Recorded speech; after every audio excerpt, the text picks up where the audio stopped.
Pada video kali ini saya akan bahas tentang penyelesaian soal kolom damping atau friction damping. Soalnya sebagai berikut, ini ada sistem massa dan pegas, kemudian di sini ada gesekannya. Ditunjukkan dengan koefisien gesek statik 0,6 dan koefisien gesek kinetik sebesar 0,1. Masanya adalah 1 kg, kekakuan pegas adalah 100 Nm/m dan gravitasi 10 meter per detik kuadrat, serta pada kondisi seimbang, artinya dia tidak bergerak, dia diberi kecepatan awal sebesar 10 meter per detik. Kita sepakati ini adalah seimbang, berarti 0, ke sana adalah plus, ke kiri adalah minus, sehingga ke kanan itu adalah simpangannya plus x, kemudian kecepatannya adalah x dot dan percepatannya adalah x double dot. Nah, dengan diketahui kecepatan awalnya adalah 10 meter per detik, ke kanan berarti ini gerakannya ke kanan gini. Pertanyaan adalah cari posisi x atau berapa simpangannya ketika massa ini diam. Atau kita simbolkan x tak berhingga ini. Jadi ketika ini kita kasih kecepatan awal 10 meter per detik, kan berarti dia awalnya nanti bergerak ke kanan, balik ke kiri, kanan kiri terus, kemudian dia berhenti. Nah, berhentinya itu di titik berapa? Di sebelah kanan kondisi seimbang atau di sebelah kiri kondisi seimbangnya. Nah, itu yang perlu kita hitung. Nah, kembali kita review sedikit tentang apa itu kolom damping atau friction damping. Ketika ini dikasih kecepatan awalnya adalah ke kanan dan posisi awalnya adalah di titik seimbang, maka getarannya adalah seperti ini. Ke kanan, kemudian sampai x1, kemudian balik ke kiri sampai x2, balik lagi ke kanan, x3, ke kiri x4, dan seterusnya sehingga dia berhenti. Nah, titik berhenti itu adalah tepat pada garis yang linearnya ini. Ini adalah titik berhenti. Nah, berhenti itu ketika panjang simpangannya itu lebih kecil dari x-nya ini. Ini adalah batas dari kondisi diamnya. Jadi kondisi diamnya itu seperti yang kita bahas di video sebelumnya. Balok ini akan diam itu akan berada di antara dua garis ini. Entah di sini, entah di sini, entah di sini, entah di sembarang, nanti tergantung dari hasil perhitungannya. Nah, yang jelas sebagai contoh ini berhentinya itu adalah ketika puncaknya itu ada di dalam dari garis biru ini. Ini contohnya di sini, dia berhenti di sini contohnya. Nah, berapa batas garis biru ini? Garis biru ini itu adalah terjadi ketika gaya pegasnya entah dia mendorong atau ketarik itu sama dengan gaya gesek statiknya. Nah, kita masukkan bahwa gaya pegas adalah K kalikan X, kemudian gaya gesek statiknya adalah mu statik kalikan M kalikan G, sehingga X nya itu adalah mu S M G per K. Kita tinggal masukkan X nya, mu S nya itu adalah 0,6, kemudian M nya adalah 1 kg M nya, kemudian G nya 10, K nya adalah 100, sehingga 0,6 kalikan 1 kalikan 10 dibagi dengan 100. Jadi X nya itu akan ketemu sama dengan 0,06 meter. Sehingga di sini ini adalah 0,06 meter simpangannya, ya, simpangan dari balok ini. Yang sebelah kiri itu adalah minus 0,06 meter. Sehingga balok itu akan berhenti di antara ini. Entah di kanan atau entah kiri.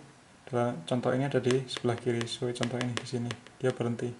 Karena di titik ini, di puncak yang setelah yang ini, puncak ini itu ada di dalam dari garis biru ini, di belakang minus 0,06.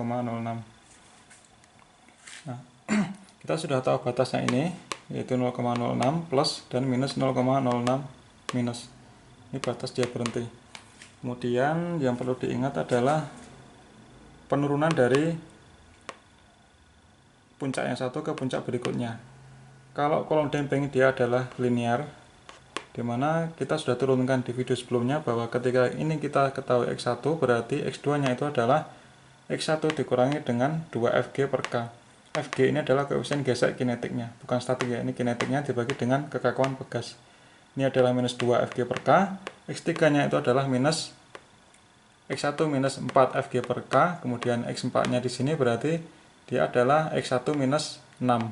Jadi ini 24, 6, 8 tambah 2 berarti 10, 12 dan seterusnya sampai dia berhenti. Nah, dengan demikian kita harus tahu berapa X1 nya ini dulu, kemudian kita bisa hitung X2, X3 dan seterusnya. Oke, untuk mengetahui berapa X1 kita harus mengetahui solusi dari persamaan geraknya. Yang pertama tentu kita harus menurunkan persamaan geraknya. Nah, kita lihat bahwa untuk mencari X1 itu adalah kondisi baloknya ini itu bergerak ke kanan. Berarti kita harus membuat diagram body bebas ketika balok itu bergerak ke kanan, yaitu dari X0 ke X1. Dari X0 ke X1 itu adalah ke kanan. Nah, ini kita cari persamaan geraknya. Berarti anggap aja ini baloknya ada di antara sini, di tengah-tengah sini. Berarti dia masih dalam kondisi bergerak ke kanan. Ketika dia mau bergerak ke kanan ini, berarti gaya yang bekerja adalah gaya gesek ke kiri, yaitu gaya gesek kinetik karena dia kondisi dalam bergerak, sehingga yang bekerja gaya geseknya itu adalah gaya gesek kinetik, bukan yang statik. Jadi yang perlu diingat, gaya statik itu hanya untuk mengetahui batasan ini berapa, sedangkan kinetik itu untuk mengetahui persamaan geraknya. Gaya gesek kinetiknya itu adalah 1 Newton, karena mu k-nya adalah 0,1, m-nya adalah 1, g-nya 10, berarti gaya gesek kinetiknya adalah 1 Newton ke kiri. Kemudian gaya pegasnya, ketika balok ini bergerak ke kanan, berarti gaya pegasnya ke kiri, yaitu sebesar k kalikan x. K-nya adalah 100, berarti 100x. Kemudian gaya inersianya, ketika balok bergerak ke kanan, berarti gaya inersianya adalah ke kiri, sehingga m kalikan x double dot. M-nya adalah 1, dan x kalikan x double dot. Jadi ada 3 gaya, gaya pegas, gaya gesek, dan gaya inersia. Kemudian kita jumlahkan sama dengan 0, kita pakai hukum Newton pertama. Anggap aja ke kiri adalah positif, berarti mx double dot tambah kx tambah fg sama dengan 0. Nah, kita standarkan sesuai dengan standar persamaan diferensial. Fg-nya kita pindah ke sebelah kanan sama dengan, sehingga menjadi mx double dot tambah kx sama dengan minus fg. M-nya adalah 1, K-nya adalah 100, dan Fg-nya itu adalah minus 1. Fg-nya adalah 1. Nah, ini tandanya minus, berarti adalah minus 1. Nah, kalau kita ingat bahwa solusi dari persamaan diferensial ini adalah A1 sinus omega nt plus pi dikurangi dengan Fg per K. Omega n, natural frekuensi, itu dirumuskan akar K per M. Kemudian Fg-nya itu adalah 1, K-nya adalah 100. Nah, kalau kita masukkan ini K per M dan Fg per K menjadi ini, sehingga solusinya adalah Xt sama dengan A1 sinus akar dari 100 per 1 T kalikan T ditambah pi kurangi 1/100. Ini kita langsung dapat adalah akar 100 adalah 10, sehingga solusinya adalah A1 sinus 10T plus pi dikurangi 1/100. Nah, untuk mengetahui X di titik 1 ini berarti kita harus tahu, untuk mengetahui X1 yaitu ketika titik T-nya di sini itu kita harus tahu berapa A1 dan berapa P-nya, supaya nanti kita bisa hitung X1-nya. Nah, tahapan yang pertama kita harus cari tahu P-nya. Nah, dari kurva ini kita bisa lihat bahwa ini adalah merupakan kurva sinus dimulai dari 0, berarti tidak ada pergeseran fasanya, berarti P-nya itu adalah 0, karena ini dimulai dari 0, simpangannya 0. Nah, dengan demikian karena P-nya 0, berarti solusinya itu menjadi A1 sinus 10T plus 0 dikurangi 1/100, menjadi A1 sin 10T min 1/100. Nah, P sudah ketemu, sehingga yang belum adalah A1. Nah, untuk mencari A1 kita menggunakan kecepatan awalnya. Kecepatan awalnya adalah x0 dot. Nah, untuk mengetahui kecepatan kita harus turunkan persamaan jarak ini, atau simpangan ini kita turunkan, itu akan menjadi x dot t, sehingga x dot t kita turunkan menjadi A1 ini ke sini 10 cos 10t dikurangi dengan ini diturunkan adalah 0. Nah, karena diketahui kecepatan awalnya adalah 10 meter per second ini, km per detik, ya tinggal kita masukkan 10 sama dengan A1 kalikan 10 kalikan cos 0 dikurangi 0. Cos 0 adalah 1, sehingga A1 nya itu adalah 1. Ini kita masukkan ke sini, sehingga solusi akhirnya itu menjadi xt sama dengan 1 sin 10t dikurangi 1/100. Nah, ini adalah persamaan gerak dari ini ke sini, dari x0 ke x1 nya. Nah, kemudian berapa x1? X1 itu terjadi ketika sudutnya itu adalah 90 derajat. Omega t nya itu adalah 90 derajat. Karena ini adalah seperempat gelombang, ini setengah gelombang, ini satu gelombang. Sehingga dari sini ke sini ke ini ada ke x1 itu adalah 90 derajat. Nah, ini kita langsung masukkan aja. Omega t nya 90 derajat, sehingga x1 itu adalah 1 kalikan sin 90 derajat, langsung enggak, ini langsung ketemu 90 derajat dikurangi 1/100, sehingga 1 dikurangi 1/100 sama dengan 1 min 0,01, sehingga x1 nya ini itu adalah 0,99.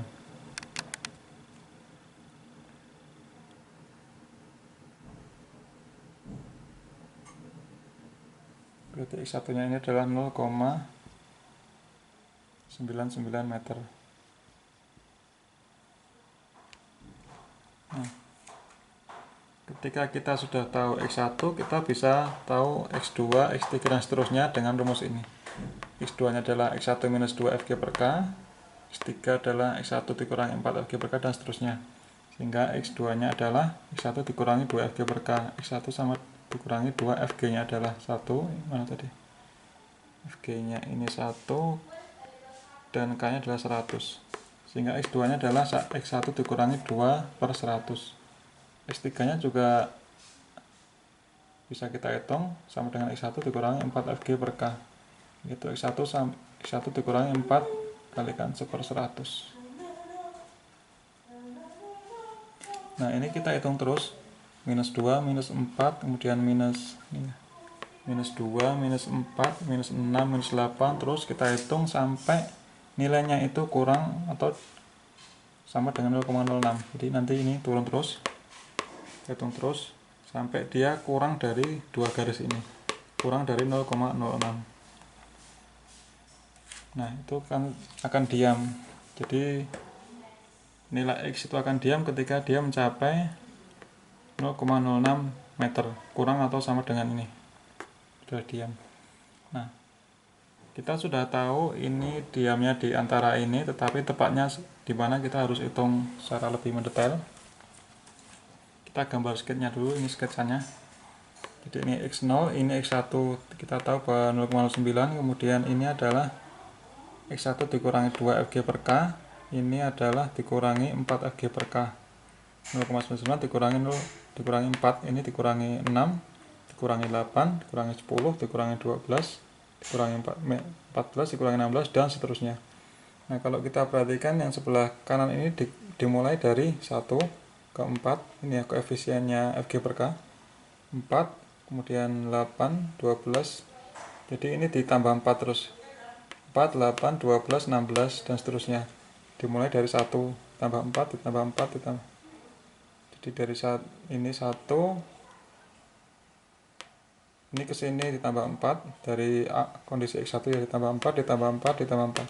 Nah, kalau yang ini itu dimulai dari 2, minus 2, ditambah 4, minus 6, ditambah 4, minus 10. Jadi ini dimulai dari 2, ini dimulai dari 4. Nah, kita harus cari tahu berapa koefisien atau nilai dari fg per k di depannya ini.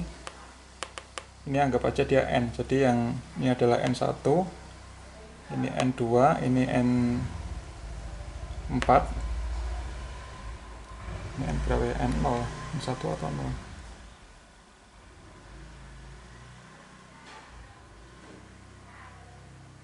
N1 ya, N1 kan, X1 kan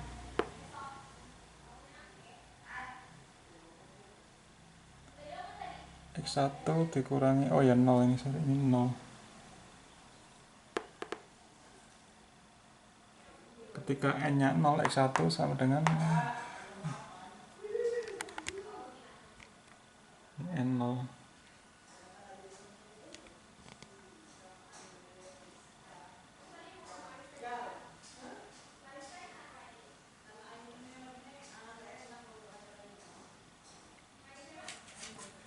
Ini N0, ini koefisiennya ini. Ketika ini 0 berarti 1 min 0 X1 ya benar. Ini N-nya 0, ini N-nya 4, ini 8, 12, 16. Ini N-nya 2, N-nya 4, 10, 14.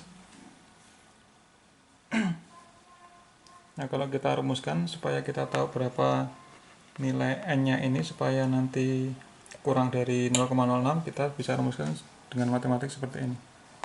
Jadi X1 dikurangi N kalikan FG per K itu kurang dari sama dengan 0,06. Nah, ini adalah kondisi berhenti. Nah, kita lihat di sini ya. Kalau titik ini itu kurang dari 0,06 berarti dia berhenti. Ya kan? Semakin turun, semakin turun, semakin turun, semakin. Nah, ketika dia kurang dari garis-garis ini, garisnya di mana garisnya adalah 0,06 dan minus 0,06, ketika puncaknya ini kurang dari 0,06 maka dia berhenti. Nah, sekarang kita cari tahu berapa nilainya ini dengan rumus ini. Jadi X1 dikurangi N kalikan FG per K kurang dari sama dengan 0,06 supaya kita tahu N-nya itu berapa pastinya. Nah, ingat N-nya itu selalu genap ya, tidak ada yang ganjil. Dari 0, 2, 4, 6, 8, 10, 12, 14 dan seterusnya. Nah, kita teruskan persamaannya. X1-nya itu adalah kita sudah tahu 0,99 dikurangi N kalikan FG-nya adalah 1 per 100 kurang dari sama dengan 0,06, sehingga min N per 100 kurang dari ini pindah karena berarti minus 0,06 kurangi 0,99, sehingga 1/1 min N per 100 itu kurang dari sama dengan minus 0,93. Ini kita kalikan minus berarti ini kita pindah ke sana dulu ya. Jadi min N itu kurang dari sama dengan min 93, sehingga N nya itu kalau ini kita kalikan minus, ini kalikan minus, berarti tandanya kebalik. Berarti kondisi balok berhenti bergerak itu ketika N nya itu lebih besar sama dengan 93. Nah, sedangkan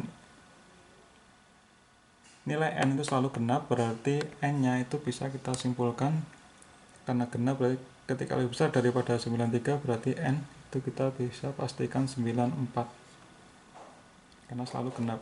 Kan lebih besar sama dengan 93, sedangkan nilai N itu tidak ada yang ganjil, selalu genap, berarti kita bisa simpulkan N nya itu adalah 94. Nah, sekarang pertanyaannya, N94 itu di sebelah mana? Sebelah kanan atau sebelah kiri? Ini adalah titik nolnya ya, ini X0 sama dengan 0 adalah plus X, yang ini adalah minus X. Sana plus X, ini minus X. Nah, ketika N nya 94 ini harus kita telusuri. Ini dari 2 plus 2 plus 4 plus 4 plus 4, 14 tambah 4, 18 sampai seterusnya. Kalau dicoba ini akan ketemu nilai 94. Jadi nilai 94 ini itu adalah penambahan dari deret. Kalau ini ditambah 4, jadi 2 ditambah 4, 6, 6 ditambah 4, ditambah 2 ya, 2 tambah benar 4, 4, 6, kemudian tambah 4, 10, tambah 4, 14, 14 tambah 4, 18, 15 tambah 4, 22, dan seterusnya, nanti akan ketemu 94. Nah, ketika yang ini jadi ini ya, ini saya putus, sehingga ini sebenarnya terusan, cuma saya putus. Nah, ini supaya gampang, ini nanti ketemunya N nya itu adalah N yang ke 94. Dengan demikian yang sini adalah 96 dan sebelumnya itu adalah 92. Nah, sekarang kita cari tahu yang 94 itu berapa jaraknya, berapa jarak X nya. Kita hitung di bawahnya ini saya cuma gambar yang N nya 94, 92 dan 9. Nah, 9 ini ya, 94 dan 92. Sini 92, sini 94. Saya gambar di sini, saya gambar ulang. Nah, jadi berhenti itu ketika N nya 94. X1 dikurangi 94 F per G. Ini berhenti. Nah, sebelumnya itu berarti harusnya lebih dari yang 0,06, yaitu X1 dikurangi ini 92 kalikan FG per K. Ini kalau kita hitung lagi, kita masukkan X1 nya adalah 0,99 dikurangi 92 kalikan 1/100 itu berarti 0,07. terbukti bahwa 0,07 itu lebih besar daripada 0,06, sehingga dia masih bisa bergerak ke kiri. Nah, sekarang kita harus tahu ini seberapa panjangnya, karena ini tepat di garis yang ini linear dan berada pertama kali di bawah 0,06, berarti dia akan berhenti di sini. Kita hitung, sehingga ini adalah posisi X yang diam, X tangga simbolnya ini, berarti X1 dikurangi 94 Fg per K, itu akan ketemu 0,05 meter. Nah, dengan demikian jarak dari 0 ke sini itu adalah minus 0,05. Nah, ini berhentinya. Nah, sekarang kita hitung berapa jumlah siklusnya. Kita ngitungnya coba yang dari sisi sebelah kanan. Ya. Dari X1 ke X3, dari sini ke sini itu adalah satu gelombang ditambah dengan seperempat, berarti dari sini ke sini itu adalah satu gelombang ditambah dengan seperempat, jadi dari sini ke sini adalah 1/4 gelombang. Ini kita bisa hitung dari ini, dari 4, ini ada 0, ini 4, ini kita bagi 4 kan 1, kemudian ditambahkan dengan seperempat, jadi nilai N yang sebelah kanan kita ambil sebelah kanan, nilai N yang sebelah kanan dibagi dengan 4, kemudian ditambah dengan seperempat, itu adalah jumlah siklusnya. Itu siklus dari sampai pucuknya ini. Nah, sedangkan di sini itu adalah 92. Nah, dengan demikian jumlah siklusnya adalah 92 dibagi dengan 4 ditambah seperempat, karena untuk menambah yang kondisi awalnya ini, dari sini ke sini tambah seperempat. Kemudian jangan lupa dari sini ke sini itu adalah setengah gelombang. Nah, berarti kita tambahkan seperempat dan setengah, sehingga ini ada 92, kita bagi dengan 4 ditambah seperempat, karena untuk yang kondisi awal tadi tambah setengahnya adalah dari sini ke sini, sehingga jumlah siklusnya adalah 23,75 siklus. Nah, dari contoh soal ini kita bisa simpulkan bahwa balok itu akan berhenti bergerak pada posisi minus 0,05, artinya dia kondisi sebelah kiri dari kondisi seimbangnya. Nah, berhentinya setelah berapa siklus? Berhentinya itu setelah menempuh 23,75 siklus atau gelombang. Demikian contoh soal yang bisa saya paparkan. Kalau ada salahnya silahkan dikoreksi. Mungkin ada salahnya. Terima kasih, sampai ketemu di video selanjutnya.